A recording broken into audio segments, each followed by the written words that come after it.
الحمد لله نحمده ونستعينه ونستغفره ونؤمن به ونتوكل عليه ونعوذ بالله من شرور أنفسنا ومن سيئات أعمالنا من يهده الله فلا مضل له ومن يضلله فلا هادي له ونشهد أن لا إله إلا الله وحده لا شريك له ونشهد أن سيدنا ونبينا وحبيبنا ومولانا محمدا عبده ورسوله وصلى الله على النبي وعلى آله وأصحابه وأزواجه وذرياته وسلم تسليما كثيرا كثيرا.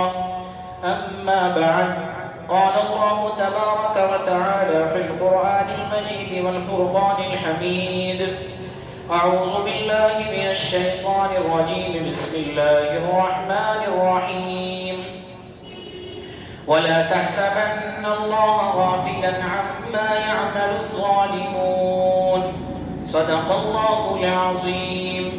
وقال النبي صلى الله تعالى عليه وسلم: الظلم ظلمات يوم القيامة، أو كما قال عليه الصلاة والسلام.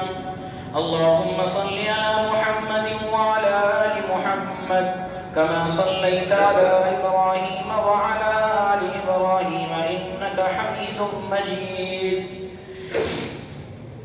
اللہ رب العزت کا انتہائی احسان و کرم ہے کہ اس نے ہم سب کو اپنی عبادت کے واسطے جمع فرمایا اور کچھ کہنے کی اور سننے کی توفیق عطا فرمائی. اللہ سے دعا ہے کہ جو کچھ کہا جائے سنا جائے، اللہ ہم سب کو اس کو اپنی زندگی میں لانے کی اور اس پر عمل کرنے کی توفیق عطا فرمائے.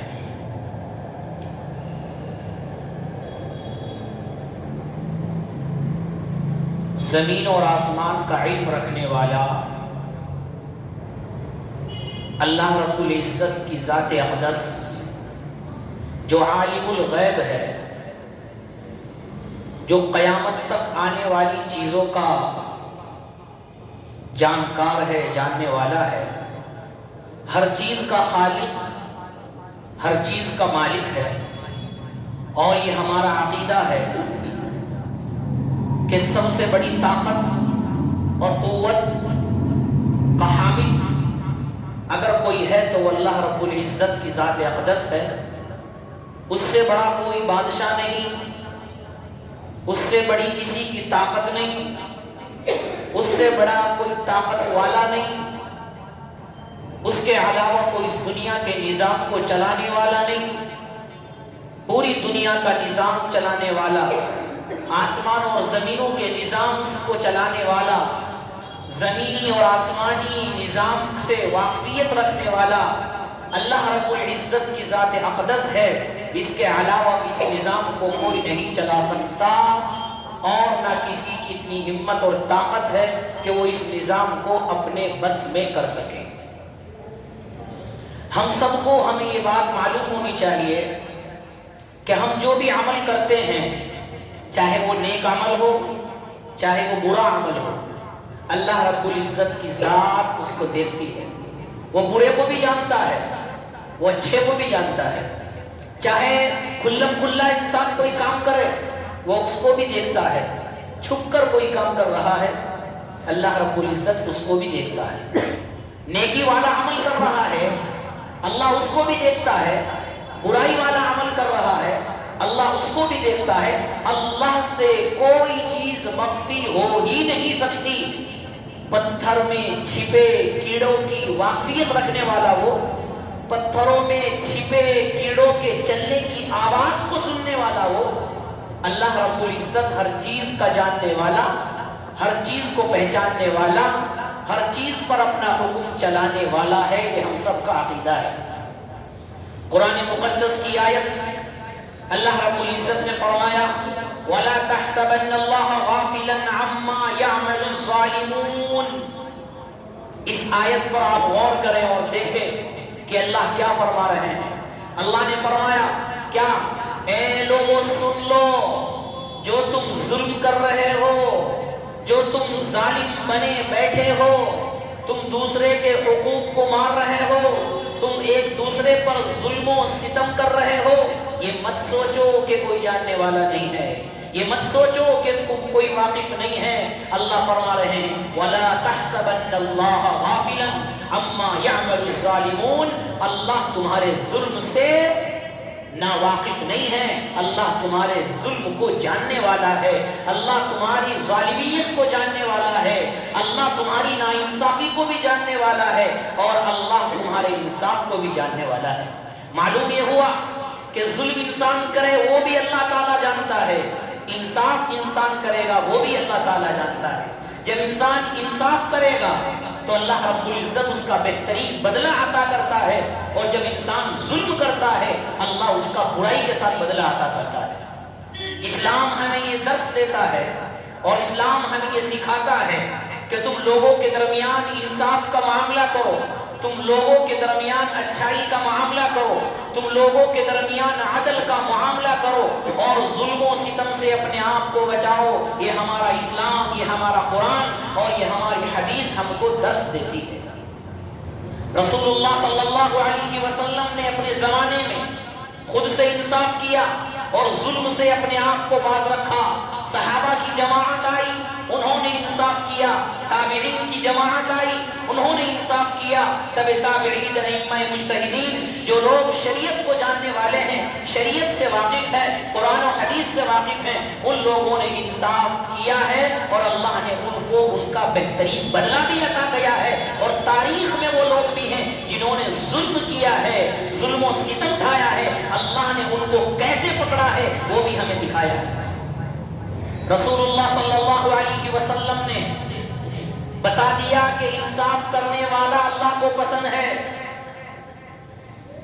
قبیلہ بنو مخزومہ ایک قبیلہ گزرا ہے، اس کی ایک عورت نے چوری کر لی اور اس کے ہاتھ کاٹنے کا حکم ہو گیا۔ قبیلہ بنو مخزومہ کے لوگ گھبرائے اور انہوں نے سوچا کہ عورت کی جان چلی جائے، عورت کا ہاتھ کٹ جائے گا، بے عزتی ہو جائے گی، ہمارا قبیلہ بدنام ہو جائے گا، کیوں نہ رسول اللہ صلی اللہ علیہ وسلم سے سفارش کر دی جائے کہ اس کو معاف کر دیا جائے، فدیہ لے کر چھوڑ دیا جائے۔ یہ آپ کو انصاف پہ بات بتا رہا ہوں۔ حضرت اسامہ ابن زید جو چہیتے تھے اللہ کے رسول صلی اللہ علیہ وسلم کے، قبیلہ بنو مخزومہ کے لوگوں نے حضرت اسامہ سے کہا کہ جاؤ اللہ کے رسول صلی اللہ علیہ وسلم کے پاس جا کر سفارش کرو کہ اس عورت کو چھوڑ دے، انہوں نے چوری کر لی، معاف کر دو، فدیہ لے لو۔ حضرت اسامہ ابن زید اللہ کے رسول صلی اللہ علیہ وسلم کی خدمت میں حاضر ہوئے اور کہا یا رسول اللہ، قبیلہ بنو مخزومہ کی عورت نے چوری کی ہے، اس کے ہاتھ کاٹنے کا حکم ہو گیا ہے اور شریعت کا حکم بھی یہی ہے، میں آپ سے سفارش کرتا ہوں فدیہ لے کر اس کو معاف کر دیا جائے، قبیلے کی بدنامی ہو جائے گی، عورتوں کی بدنامی ہو جائے گی، خاندان کی بدنامی ہو جائے گی، اس بدنامی سے بچانے کے لیے فدیہ لے کر اس کو معاف کر دیا جائے۔ اللہ کے رسول صلی اللہ علیہ وسلم نے کیا فرمایا؟ تاریخی جملہ ارشاد فرمایا، اور ہم لوگوں کو ذہنوں میں رکھنے کے لیے یہ تاریخی جملہ ہے، اور قیامت تک آنے والی نسل، قیامت تک آنے والے لوگ، قیامت تک آنے والی انسانیت اس جملے کو یاد رکھے گی۔ کیا کہا؟ اللہ کے رسول صلی اللہ علیہ وسلم نے فرمایا اے اسامہ واللہ لو ان فاطمہ بنت محمد سرقت لقطعت یدها، کہ اللہ کی قسم اگر چوری کرنے والی فاطمہ ہوتی، میری لخت جگر ہوتی، میری نور نظر ہوتی، وہ بھی چوری کر لیتی۔ شریعت کا حکم کیا ہے؟ ہاتھ کاٹنے کا ہے، تو میں اپنی بیٹی کا بھی ہاتھ کاٹ دیتا، میں اپنی بیٹی کا بھی ہاتھ کاٹ دیتا۔ یہ سلیقہ، یہ نظام دیا ہے اللہ کے رسول صلی اللہ علیہ وسلم نے کہ انصاف ہوگا، سب کے ساتھ ہوگا، یہاں پر کسی امیر اور غریب کو نہیں دیکھا جائے گا، یہاں پر خاندان نہیں دیکھا جائے گا۔ اللہ کے رسول صلی اللہ علیہ وسلم نے اپنی لخت جگر، اپنی نور نظر اور جنت کی عورتوں کی سردار حضرت فاطمہ کے بارے میں کہا کہ اگر وہ بھی کوئی گناہ کر لے، نعوذ باللہ، اگر وہ بھی چوری کر لے اور شریعت کا حکم ہاتھ کاٹنے کا ہو، تو میں اس کے ہاتھ کاٹنے میں ذرہ برابر جھجک محسوس نہیں کروں گا، اس لیے کہ کہ شریعت پہلے ہیں بیٹے بعد میں ہیں، شریعت پہلے ہیں، شریعت پہلے ہیں اولاد بعد میں ہیں، شریعت پہلے ہیں اور خاندان بعد میں ہیں، شریعت پہلے ہے عزت بعد میں ہے۔ ہمیں شریعت پر عمل کرنا ہے، ہمیں قرآن اور حدیث اور سنت پر عمل کرنا ہے۔ سب سے پہلا نظام، سب سے پہلا انصاف، سب سے پہلا حکم ہمیں قرآن کا ماننا، حدیث کا ماننا ہے۔ چاہے ہماری عزت چلی جائے، چاہے ہمیں ذلیل ہو جائے، چاہے لوگ ہمیں کچھ بھی کہے، یہ اللہ کے رسول صلی اللہ علیہ وسلم نے آنے والی انسانیت کو، آنے والے لوگوں کو پیغام دے دیا کہ تم لوگوں کے درمیان انصاف کا معاملہ کرو گے تو اللہ کی برکتیں، رحمتیں تمہارے اوپر نازل ہوگی، اور اگر تم ظلم و ستم کرو گے تو اللہ کا عذاب بھی آ پڑے گا۔ قرآن مقدس کی آیت، اللہ رب العزت نے مختلف جگہوں پر عذاب کا ذکر کیا۔ قرآن مقدس اٹھائیے اور ہم کو پتا چلتا ہے کہ جن قوموں نے ظلم کیا ہے، جن قوموں نے لوگوں پر ظلم و ستم کیا ہے، ناحق لوگوں کا قتل کیا ہے، اللہ نے ان کو کیسی کیسی سزائیں دی ہیں، یہ ہمیں قرآن بتاتا ہے۔ قرآن کا اٹھائیے 12واں پارہ، اور قوم عاد وَإِلَىٰ عَادٍ أَخَاهُمْ هُودًا، حضرت ہود علیہ السلام کی قوم، جس کو قوم عاد کہا جاتا تھا، جس کو اپنی طاقت پر گھمنڈ تھا، اپنی طاقت پر ناز تھا، اور بڑے بڑے محلات میں رہتے تھے، اور یہ کہتے تھے کہ اب تو بس ہمارا سب کچھ ہے، اب سورج بھی ہمارے تابع ہیں، چاند بھی ہمارے تابع ہیں، لہٰذا ہمیں کسی سے گھبرانے کی ضرورت نہیں ہے۔ خدائی کا دعویٰ کرنے لگے تھے اور اللہ کا انکار کرنے لگے تھے، اور ٹھٹا اور مذاق کرنے لگے تھے کہ اللہ نعوذ باللہ کوئی چیز نہیں ہے، سب کچھ ہے تو ہم ہے، ہماری چلنے والی ہے، ہماری حکومت ہے، ہماری بادشاہت ہے، ہماری طاقت ہے، ہماری قوت ہے، ہماری طاقت کے آگے کچھ چلنے والا نہیں ہے۔ اللہ رب العزت کا ایک قانون رہا ہے کہ جو چیز انسان کی ضرورت کی ہوتی ہے اللہ اسی سے ان کو عذاب دیتا ہے، جو چیز ضرورت کی ہوتی ہے اللہ اسی کے ذریعے عذاب دیتا ہے۔ قوم عاد جو بڑی متکبرانہ قوم، بڑی عالی شان رہنے والی قوم، بڑے محلوں میں رہنے والی قوم، اللہ نے ایک ہوا کو بھیجا اور ہوا کے ذریعے پوری قوم کو ہلاک کر دیا۔ وہ ہوا جو انسان کی زندگی کے لیے ضروری ہے، جس کے بغیر انسان جی نہیں سکتا، جس کے بغیر انسان سانس نہیں لے سکتا، دنیا میں رہنے کے لیے ہوا کا ہونا ضروری ہے۔ اسی ہوا سے جو اپنے آپ کو بڑے طاقتور سمجھتے تھے، جو اپنے آپ کو بڑے قوت والے سمجھتے تھے، ایک ہوا کا مقابلہ نہ کر سکے، ایک ہوا اللہ نے بھیجی، اس ہوا سے ان کے دل، ان کے دماغ پھٹ گئے اور اللہ نے اس قوم کو عذاب دے دیا۔ قوم سمود کا واقعہ اٹھائیے، حضرت صالح علیہ السلام کی قوم، انہوں نے بھی نافرمانی کی۔ اللہ حکم کر رہا ہے کہ یہ کرو، وہ اپنی منمانی پہ مذاق کرتے آئے اور انہوں نے اللہ کے حکموں کی نافرمانی کی۔ اللہ نے آواز کے ذریعے، ایک چیخ اور پکار کے ذریعے ان کو کیا کر دیا؟ ہلاک کر دیا۔ وہ آواز، جب انسان آواز ایک دوسرے کی سنتا ہے تو مطلب سمجھتا ہے، ایک دوسرے سے بات کرتا ہے، ایک دوسرے کی آواز ایک دوسرے کے لیے ضرورت ہے۔ اللہ نے اسی آواز کے ذریعے، اسی چیخ و پکار کے ذریعے قوم سمود کو عذاب دے کر بتلا دیا کہ بادشاہت میری ہے، تمہاری نہیں ہے، طاقت میری ہے، تمہاری نہیں ہے۔ قوم سمود کو اللہ نے گویا کہ عذاب دے کر بتلا دیا۔ اور آگے آئیے، قوم لوط جو ایک گندا عمل، گندا فعل کیا کرتی تھی اور نعوذ باللہ اللہ کا بھی انکار کیا کرتی تھی، اللہ نے کیا کیا؟ اللہ نے پتھروں کی بارش ان پر فرما دی۔ قوم لوط پر، لوط علیہ السلام کی قوم پر آسمانوں سے پتھروں کی بارش، حجارۃ من سجیل منضود، اللہ نے پتھروں کی بارش، نوکدار پتھروں کی بارش فرمائی اور اس پتھر سے اس قوم کو ہلاک کر دیا، اور یہ بتا دیا کہ طاقت میری ہے، میری طاقت اس لیے ہے کہ جو اللہ آسمان سے بارش برسانا جانتا ہے وہ اللہ آسمان سے پتھر بھی برسانا جانتا ہے۔ اللہ نے قوم لوط کو پتھروں کی بارش، پتھروں سے ہلاک کر دیا اور اپنی طاقت اور اپنی قوت کا اظہار لوگوں سے کرایا ہے۔ فرعون جو اپنے آپ کو انا ربکم الاعلی کہلوایا کرتا تھا، اپنے آپ کو خدائی کا دعویٰ کیا کرتا تھا اور اپنے آپ کو لوگوں سے خدا کہلواتا تھا کہ میں خدا ہوں، وہ پانی جو انسان کی ضرورت ہے، جس پانی کے بغیر انسان زندہ نہیں رہ سکتا، جس پانی کے بغیر انسان زندگی نہیں گزار سکتا، جس پانی کے بغیر انسان دنیا میں نہیں رہ سکتا، اللہ نے اسی پانی سے اس فرعون کو غرق کر دیا، اسی پانی سے اللہ نے اس کو غرق کر دیا۔ نمرود جو خدا کا انکار کرتا تھا اور اپنی طاقت اور قوت پر گھمنڈ کیا کرتا تھا، اللہ نے ایک مچھر جس کی اوقات انسانوں کی نظر میں کچھ نہیں ہوتی، ایک مچھر کے ذریعے اللہ نے اس کو بھی کیا کر دیا، ہلاک کر دیا۔ قارون جو اپنے آپ کو گویا کہ مالداری کے اور مالداری میں تکبر میں آ گیا تھا اور خدا کا انکار کر بیٹھا تھا، اللہ نے زمین میں دھسا کر اس کو اپنی طاقت اور اپنی قوت کا اظہار کرایا۔ کتنے واقعات ایسے ہیں تاریخ میں ملتے ہیں، یہ تو قرآن کے وہ واقعات ہیں، تاریخ میں اٹھائیے ہمیں ملتے ہیں کہ ظالموں کے ساتھ اللہ نے کیا کیا۔ شمر جس نے حضرت امام حسین کو قتل کیا، امام حسین پر ظلم کیا، امام حسین کو شہید کیا، اللہ نے اس کے ساتھ کیا حشر کیا۔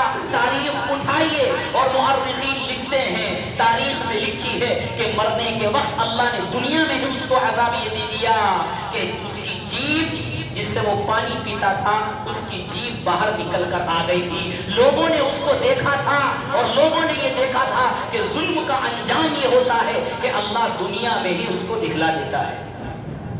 کتنے لوگ ایسے ہیں کہ جو ظلم کرتے ہیں اللہ دنیا میں ہی اس کو دکھلا دیتا ہے۔ اور یہ میں نہیں کہتا، یہ رسول اللہ صلی اللہ علیہ وسلم کی حدیث ہمیں یاد آتی ہے۔ میرے اور آپ کے آقا سرور کونین صلی اللہ علیہ وسلم نے ایک حدیث میں ارشاد فرمایا کہ دو گناہ ایسے ہیں، دو گناہ ایسے ہیں جن کی سزا دنیا میں بھی ملتی ہے۔ سارے گناہوں کی سزا آخرت میں تو ملے گی ہی، جو بھی گناہ ہوگا، جو بھی برائی ہوگی، اس کی سزا آخرت میں تو ملنی ہے، لیکن میرے آقا صلی اللہ علیہ وسلم نے فرمایا دو گناہ ایسے ہیں کہ ان کی سزا اللہ دنیا میں بھی دے دیتا ہے۔ کیا؟ نمبر ایک، والدین کی نافرمانی کرنا، والدین کے ساتھ بدسلوکی کرنا، والدین کے ساتھ غلط رویہ اختیار کرنا، اللہ اس کی سزا دنیا میں بھی دیتا ہے۔ اور دوسری چیز جو اللہ کے رسول صلی اللہ علیہ وسلم نے فرمائی وہ ہے ظلم۔ کیا ہے؟ ظلم، کہ جب انسان ایک دوسرے پر ظلم کرتا ہے، اس ظلم کرنے کا جو سزا مقرر ہے وہ تو آخرت میں ملنی ہے ہی، لیکن اللہ اس ظلم کی سزا دنیا میں بھی دیتا ہے، اس ظلم کی سزا دنیا میں بھی دیتا ہے۔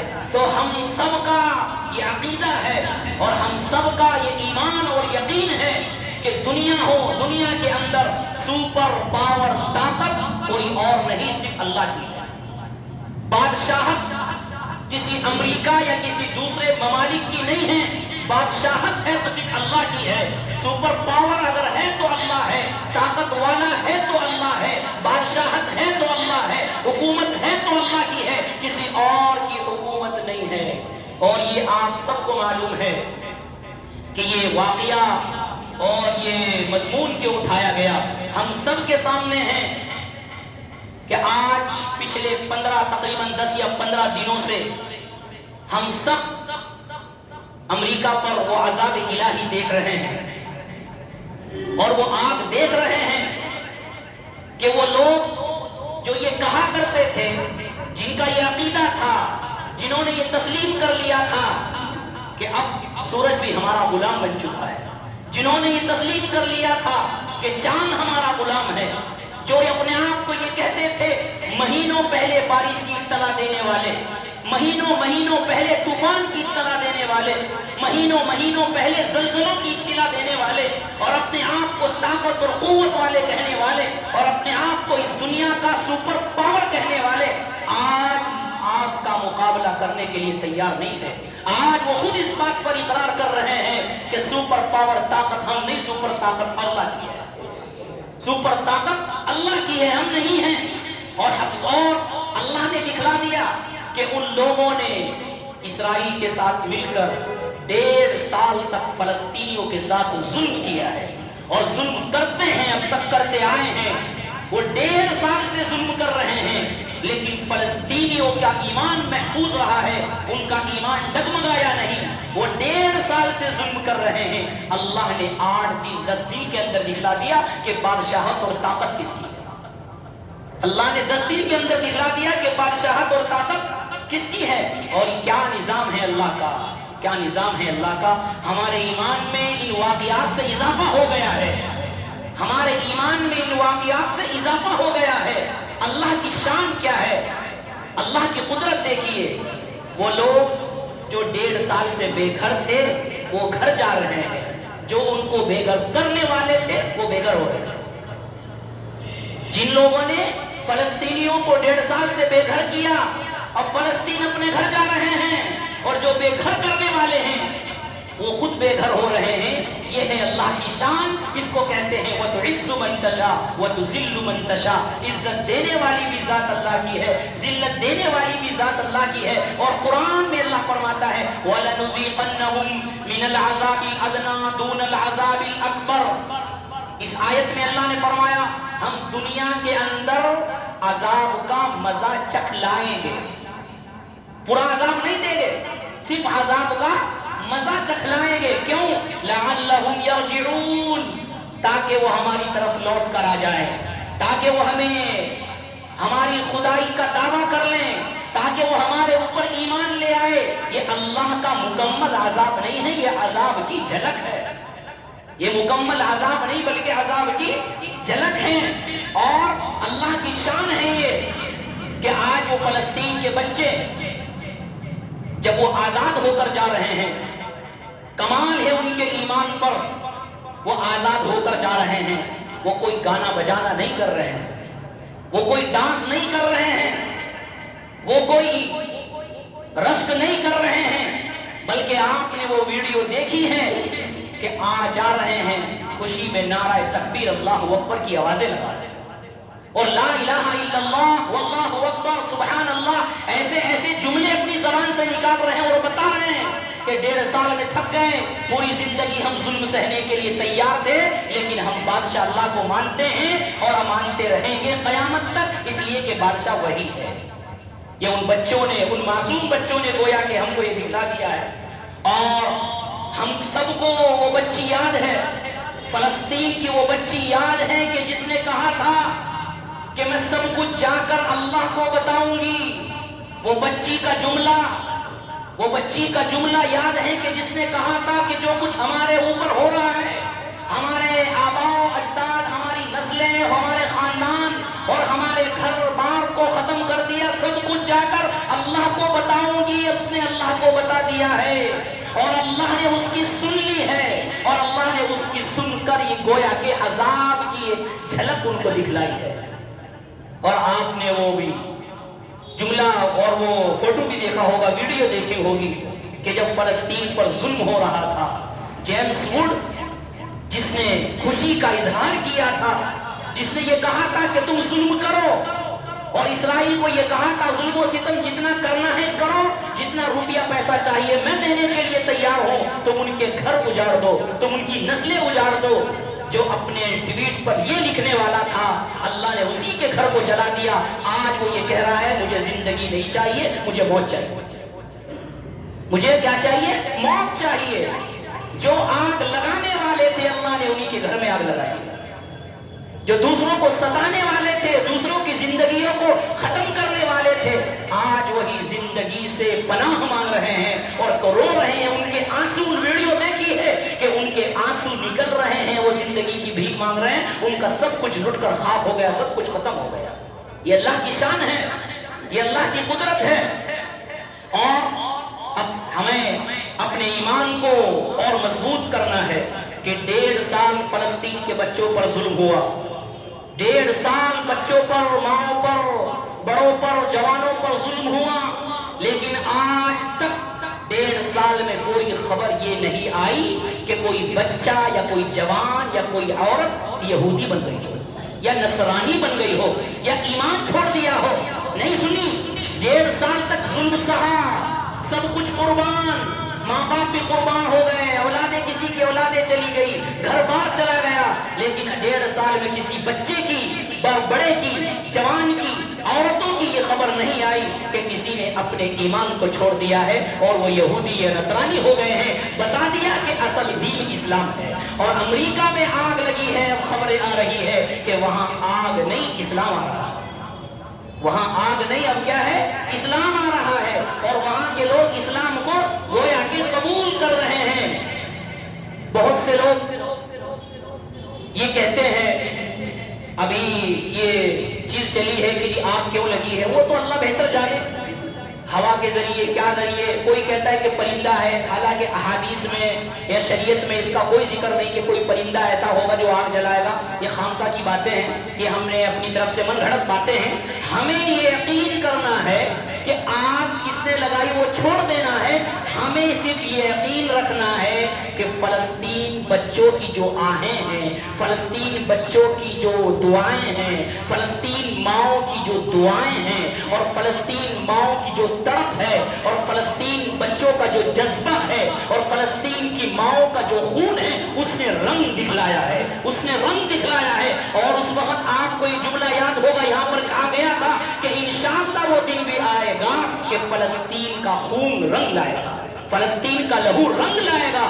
آج فلسطین کے بچوں کی دعا رنگ لائی ہے, فلسطین کی ماں کی دعا رنگ لائی ہے. اللہ رب العزت نے یہ آگ لگائی ہے. یہ معصوم بچوں کی آہیں ہیں, معصوم بچوں کی دعائیں ہیں, معصوم ماؤں کی دعائیں ہیں کہ انہوں نے اپنے بچے کو, اپنے بچوں کے لیے دعائیں کی تھی اور دوسروں کے لیے بد دعائیں کی تھی کہ اللہ جو ہم پر ظلم کر رہے ہیں, اللہ تو ہی ان کا دیکھ بھال ہے, تو ہی ان سے مقابلہ کر سکتا ہے. انہوں نے یہ جملے کہے تھے اور اس بچی نے کہا تھا میں اللہ کو جا کر بتاؤں گی. اور وہ بچہ جس نے کہا تھا اللہ مجھے موت دے دے, مجھے موت دے دے, اس لیے کہ مجھے کھانا چاہیے, میں تیرے پاس جا کر جنت کے اندر کھانا چاہتا ہوں, مجھے یہاں کھانے کے لیے کچھ نہیں مل رہا ہے, میں بھوک سے بیتاب ہو رہا ہوں, نہ پینے کے لیے پانی ہے, نہ کھانے کے لیے کوئی چیز ہے, اللہ مجھے موت دے دے. میں موت گھبرا کر نہیں, میں موت ڈر سے نہیں, میں موت بھوک کی وجہ سے مانگ رہا ہوں تاکہ جنت کے اندر مجھے کھانا مل سکے. کیا اللہ نے ان کی فریادوں کو نہیں سنا؟